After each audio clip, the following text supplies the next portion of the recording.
Class 9th new NCERT math book के chapter 5 circle में आप लोगों ने थ्योरम 1 से लेकर के थ्योरम 7 तक पढ़ा है पिछली वीडियो में, और साथ में एक्सरसाइज 5.1 से लेकर के 5.4 तक के सारे क्वेश्चन को सॉल्व किया है। वो भी वीडियो अपलोड है, आप लोग उसमें जाकर देख सकते हैं।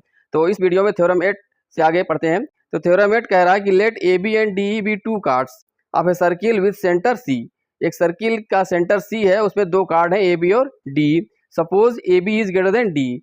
तो इसमें दोनों कार्ड्स की लेंथ डिफरेंट है इस तरह से कि ए बी की लेंथ डी से ग्रेटर है।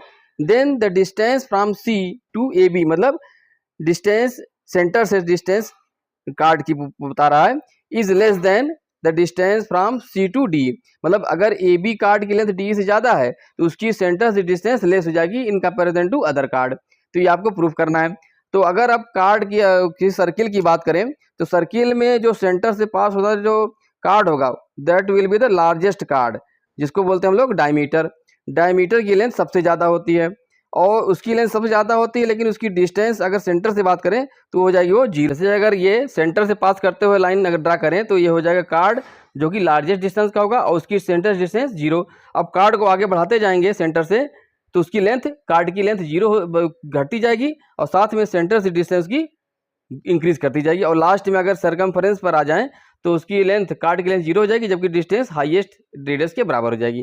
तो ये तो हमको अपीयर हो रहा है, दिख करके समझ में आ रहा है, लेकिन इसी को प्रूफ करना है। तो हम दो कार्ड ड्रा कर लेते हैं डिफरेंट लेंथ का।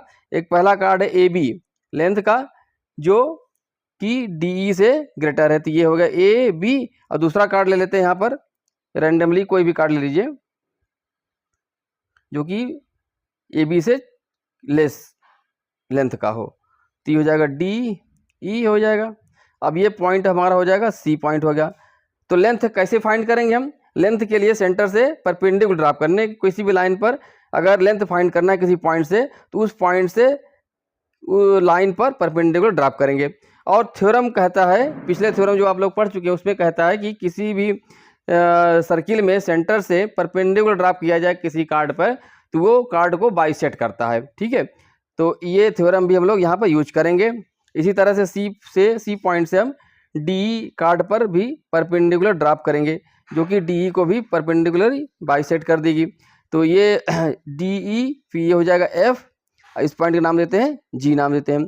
तो अब इसमें क्या गिवन पहले लीजिए, गिवन है क्या? गिवन है ए बी की लेंथ डी ई से ग्रेटर है। ठीक है, अब थ्योरम क्या कहता है कि फ्रॉम थ्योरम प्रीवियस थ्योरम्स जो आप लोग पढ़ चुके हैं उसमें कह रहा है कि perpendicular line from centre C on any chord bisect the chord, chord को बाइसेक्ट कर देगी। तो इस हिसाब से आ जाएगा यहाँ पर F A equals to F B, A B by two हो जाएगा यहाँ पर। क्लियर? और साथ में यहाँ पर आ जाइए G E equals to G D, ये हो जाएगा डी ई बाई टू हो जाएगा। अब यहाँ दे रखा कि since A B is greater than D, लिखेंगे यहाँ पर since A B is greater than D E, तो यहाँ से रिजल्ट आ जाएगा ए बी का हाफ ये है तो F B will also be greater than G D हो गया। ठीक है, एक क्वेश्चन नंबर इसको 1 कर लीजिए, इसका यूज आएगा यहाँ पर। अब हमको प्रूफ क्या करना है? हमको कंपेयर करना है लेंथ की सी एफ और सी जी के बारे में कि कितना है, क्या उसमें कंपैरिजन है, वो हमको प्रूफ करना है। तो सबसे पहले क्या कि सेंटर से पहले कार्ड की जो एंड है ए, एंड पॉइंट को ए को मिला दीजिए आप। ठीक है, इसी तरह से सेंटर सी से ही दूसरे कार्ड की जो एंड पॉइंट है डी उसको मिला दीजिए। तो यहाँ पर क्या आ जाएगा, since angle C F A equals to angle C G D, angle C G D are 90 degree. तो यहाँ से आ जाएगा both triangles are right angle triangle, hence triangle C F A and triangle C G D are right angle triangle, right angle triangle कर लीजिए। अब यहाँ पर राइट एंगल ट्रायंगल जब है तो we can use Pythagoras theorem, Baudhayana Pythagoras theorem apply कर देंगे हम। From Baudhayana Pythagoras theorem. तो इन ट्रायंगल, पहले दोनों ट्रायंगल की बात करें हम, तो C F A, triangle C F A में क्या हो जाएगा, हाइपोटेनस सी ए का स्क्वायर इक्वल टू परपेंडिकुलर और बेस दोनों का स्क्वायर का सम हो जाएगा, यानी कि सी एफ का स्क्वायर प्लस एफ ए का स्क्वायर हो गया। ओके, और इन ट्रायंगल सी जी डी, इसमें क्या हो जाएगा, सी डी का होल स्क्वायर, सी डी का whole square equal to C जी का स्क्वायर प्लस जी डी का स्क्वायर हो गया। अब यहाँ पे देखिए सी ए और सी डी क्या है, सी ए और सी डी क्या है, actually radius of the circle है। Since C A equal to C D equal to radius R हो गया, रेडियस ऑफ सर्किल, यानी कि दोनों इक्वल हैं। तो यहाँ से हम इसका यूज करेंगे इन दोनों इक्वेशन में। तो यहाँ से आ जाएगा फ्रॉम दिस, जब दोनों इक्वल हैं तो राइट साइड भी दोनों का इक्वल हो जाएगा। तो C F square plus F A square equal to C G square plus G D square आपको। ठीक, अब हमको कंपेयर किस में करना है, यही सी एफ और सी जी में, सी एफ और सी जी में। अब देखिए यहाँ पर from equation number one F B is greater than G D, F B यानी कि यहाँ पे ये भी कह सकते हैं ना कि एफ बी बराबर एफ ए हो जाएगा, F A will also be greater than G D हो जाएगा यहाँ पर। क्लियर, तो जब ये ग्रेटर देन जी डी से है ना, ये देखिए इन दोनों में अगर ये F A is greater than G D और दोनों का सम बराबर है तो यहाँ से क्लियर हो जाएगा कि C F will be less than C G हो जाएगा यहाँ पर। क्लियर, सी एफ की लेंथ सी जी से लेस हो जाएगी। लिखेंगे यहाँ पर फ्रॉम इक्वेशन नंबर वन, यहाँ पर लिख देंगे from equation one since F A is greater than G D. ये बात यहाँ समझ में आ रही है, जैसे कि ये क्वांटिटी ग्रेटर है, ये क्वांटिटी लेस है और दोनों का सम बराबर है, तो ये जब ये ग्रेटर है तो 100% ये लेस होगा, तभी तो दोनों का सम इससे कम आएगा, इसके बराबर हो पाएगा। तो यहाँ से क्लियर हो जाएगा कि सी एफ स्क्वायर, ठीक है, is less than C G square और finally C F is less than C G हो जाएगा। ये आपका प्रूफ हो जाएगा। C F A B is greater than G D है तो सी एफ क्या हो जाएगा, लेस देन सी जी होगा। तो ये आपको प्रूफ करना है, ये प्रूफ हो गया। ओके, ये C F is less than C G, ये आपको प्रूफ हो गया। एक्सरसाइज 5.5 का फर्स्ट क्वेश्चन है, find the length of the chord of a circle where the radius is 7 centimetre and perpendicular distance is 6 centimetre. तो यहाँ पर परपेंडिकुलर डिस्टेंस जो बोल रहा है तो ये अंडरस्टूड है, ये डिस्टेंस फ्रॉम सेंटर है। इसको यहाँ पर लिखना चाहिए था, लेकिन फिर भी अगर नहीं लिखा है तो आप ये अज्यूम करोगे कि जो डिस्टेंस है फ्रॉम सेंटर है। तो एक हम इस सर्किल या रफ डायग्राम ड्रा कर लेते हैं, क्योंकि कंस्ट्रक्शन का क्वेश्चन है नहीं, ये न्यूमेरिकल है। ये सेंटर हो गया सी, रेडियस क्या है आर इक्वल टू दिया है 7 सेंटीमीटर, ठीक है, और लेंथ कोई भी कार्ड ले लेते हैं, कार्ड मान लीजिए हमारा ये है ए बी कार्ड हो गया। यहाँ पर इसकी डिस्टेंस सी से ये सी हो गया, तो ये हो गया ए बी, यहाँ पर कर लिए डी हो गया। तो गिवन क्या है, सी डी गिवन है, ये 90 डिग्री बना रहा है यहाँ पर, ठीक है, परपेंडिकुलर है तो 90 डिग्री बनाएगा। सी डी इक्वल टू क्या हो गया, दे रखा है परपेंडिकुलर डिस्टेंस 6 सेंटीमीटर हो गया, ठीक है। तो ये लाइन यहाँ मिला दीजिए। अब क्योंकि ये परपेंडिकुलर है तो ये भी क्लियर है आपका कि डी बी इक्वल टू हो जाएगा ए बी बाई 2 होगा, क्योंकि परपेंडिकुलर लाइन फ्रॉम सेंटर ये कार्ड को बाइसेक्ट करती है। तो ये भी आपको ध्यान रखना है यहाँ पर। अब आते हैं in triangle C B D में, सी बी क्या राइट एंगल ट्रायंगल है, तो हमको निकालना क्या है, डी बी निकालना है। तो यहाँ से आ जाएगा D B square equal to लिख लीजिए in triangle C D B square equal to हो जाएगा C B square minus C D square.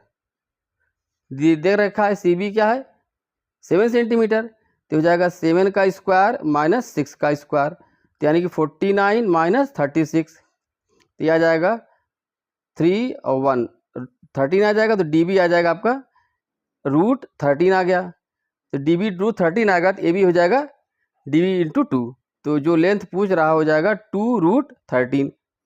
इसको आप √13 को सॉल्व करोगे तो आंसर आ जाएगा 7.211 सेंटीमीटर हो गया आपका आंसर। ओके, अब देखिए सेकंड जो क्वेश्चन है एक्सप्लेन, ठीक है, इसको हम जूम कर दे रहे हैं।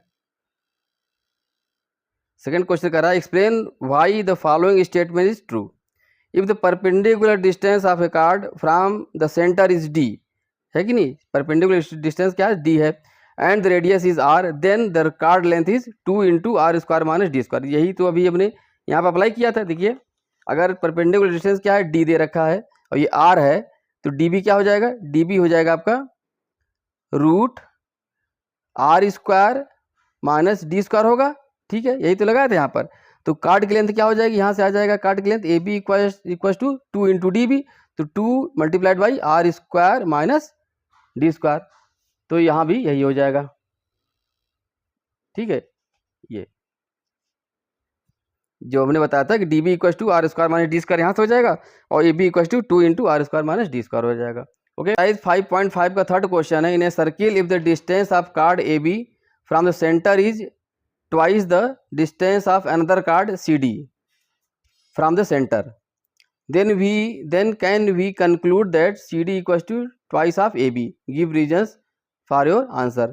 तो इसमें एक हम रफ सर्किल बना लेते हैं और उसमें दो कार्ड ले लिया गया है, एक कार्ड है AB, दूसरा कार्ड है CD।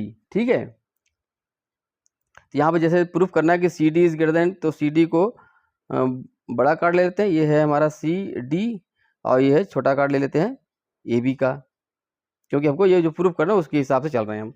और दूसरा कह रहा है ये सेंटर पॉइंट यहाँ पर, यहाँ परपेंडिकुलर ड्रॉप करिए और इधर इसी तरह से यहाँ पे परपेंडिकुलर ड्रॉप कर लीजिए। ठीक है, ये भी 90 डिग्री बनाएगा और A B C D E हो गया, सी डी ए बी, तो ये हो जाएगा ई, इसको कर दे, ये पॉइंट ओ कर लेते हैं, ये क्या हो जाएगा, ओ एफ हो गया, डी ई और ओ एफ हो जाएगा। ओके, तो ये कह रहा है कि in a circle if the distance of chord A B from centre, A B का जो डिस्टेंस है क्या है, is twice the distance of another chord C D from centre, यानी कि ओ ई, ये गिवन है, ये क्या है, गिवन है। ठीक है, तो यहाँ से ये क्या ये कंक्लूड हो सकता है कि C D equals to twice of A B हो जाएगा। यहाँ पर ये क्या हमको ये प्रूफ हो जाएगा, ऐसा ये हमको चेक करना है, ऐसा होगा कि नहीं होगा ये बात नहीं कह रहा है कि क्या ऐसा प्रूफ होगा, तो चेक करते हैं हम लोग। तो सबसे पहले कि हमको क्या फाइंड करना है, लेंथ ऑफ कार्ड फाइंड करना, जो कि क्वेश्चन 1 और क्वेश्चन 2 में था। तो लेंथ ऑफ कार्ड के लिए हमने जो प्रूविंग करी थी क्वेश्चन नंबर 1 में, वही यहाँ पे यूज कर लेते हैं। तो सी डी इक्वल टू क्या लिख सकते हैं हम, ट्वाइस ऑफ r² माइनस इसकी जो डिस्टेंस है सेंटर से, यानी कि ओ ई स्क्वायर, वही फार्मूला यूज कर लेंगे हम लोग। इसी तरह से ए बी भी हो जाएगा, ए बी इक्वल हो जाएगा twice into √r² minus O E square, O F, ये ई है ये एफ है, ओ एफ स्क्वायर। ठीक है, अब हम कंपेयर करना है कि क्या C D equal to twice of A B होगा, तो हम लोग देख लेते हैं। तो ऐसा करते हैं कि इसको स्क्वायर कर देते हैं। ठीक है, सी डी स्क्वायर और ए बी स्क्वायर का डिवाइड कर देते हैं। अगर C D square upon A B square का अगर आ गया 4 तो बात सही है, तो कर देते हैं यहाँ पर सी डी स्क्वायर अपन ए स्क्वायर, इसलिए कर रहे हैं कि रूट हटा दे रहे हैं बस इसलिए। तो ये हो जाएगा, ये 4 हो जाएगा यहाँ पर, C D square 4 into r² minus O E square upon 4 into r² minus O F square हो गया। क्लियर, अब जो गिवन है उसको रख लेते हैं यहाँ पर। गिवन क्या है, गिवन है ये O B equal to 2 O E, 2 O E, O B नहीं है भाई, ओ एफ, ये रहेगा ओ एफ रहेगा। ठीक है, O F square A B के डिस्टेंस सेंटर से क्या O F equal to twice of O E हो जाएगा। इसको यहाँ वैल्यू पुट करेंगे 4 into r² minus O E square कर देते हैं यहाँ पर as it is upon 4 into r² minus, अब ओ एफ है, ओ एफ को 2 ओ ई लिखेंगे, यानी कि हो जाएगा 4 ओ ई स्क्वायर हो गया यहाँ पर, तो 4 से 4 कट गया, ये हो जाएगा R square minus O E square upon R square minus 4 O E square.